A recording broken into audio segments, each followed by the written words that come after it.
আসসালামু আলাইকুম ভিউয়ার্স, আপনারা দেখতে পাচ্ছেন এখানে প্যানিটন স্যান মার্কো। এটা একটা ইটালিয়ান কেক। এটা বাংলাদেশের আগে যে সমস্ত কেক সেল করা হতো এখনও এগুলি পাবেন। অনেকটা ওই ধরনের টেস্ট হয়, তবে এটা খুবই চমৎকার।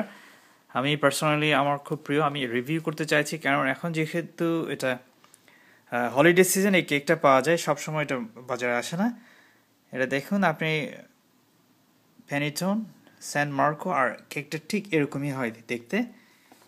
দেখুন এখানে আপনার বাংলাদেশীয় যে কেকগুলো আগে আমরা খুব পপুলার ছিল, অনেকটা ওরকমই, কিন্তু এটাতে অনেক বেশি আপনার রেজিন দেওয়া হয়। আর এখানটায় আমার মনে হয় এটা চেরি কেটে দেওয়া হয়। আমার খুবই প্রিয় এটা। এটা লাইট সুইটস, এটা কাপ কেকের মতো না, এবং এটা ডেন্সিটি দেখুন কম, ভিতরে অনেক প্রচুর এয়ার আছে, আপনি দেখতে পাচ্ছেন এটা স্পঞ্জি। ওই জন্যই আমার খুব ভালো লাগে এটা, আমি তাই দেখাতে চাচ্ছি। এখন হলিডে সিজন সবসময় পাবেন না, এখন যেহেতু পাবেন, আমি অলরেডি কিনেছি। তো যাই হোক, এটা আমি শেয়ার করতে চাইছিলাম। আসলে আমরা ভিতরে দেখি। বলো, আমি একটু কেটে রেখেছিলাম। এখানে দেখুন এই যে খুবই স্পঞ্জি, আপনারা দেখতে পাচ্ছেন। এটা এখন একটু বাতাস লাগাতে হয়তো একটু ঠান্ডা পড়ছে, ওই জন্য আপনি দেখতে পাচ্ছেন খুবই স্পঞ্জি। চা দিয়ে খাওয়া যেতে পারে। ভেরি টেক্সচারটা আপনি দেখলে কেমন চমৎকার টেক্সচার।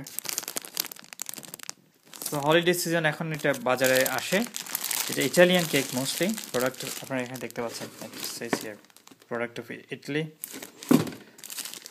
আর এই দেখছেন বাংলাদেশের মতো এখানে যে ধরনের একটা কাগজ দিয়ে মোড়ানো থাকে নিচেরটা, ঠিক ওরকমই, কিন্তু আমার সাইজে অনেক বড়, পুরো ফ্যামিলি খেতে পারবে। আপনার যদি এয়ার টাইট করে রাখা হয়, এটা অনেক দিন, আমার মনে হয় সপ্তাহ 2 সপ্তাহ কিছু হওয়ার কথা না। এটা আমি আপনার হলিডে সিজনে শেয়ার করতে চাইছিলাম, আপনার product share, food and drinks শেয়ারের ক্ষেত্রে, not a recipe video though. So thank you viewers, thank you for watching, and please make sure to subscribe the channel. And thank you viewers, thank you for watching. Leave a comment, how did you guys like it? Did you guys try it before?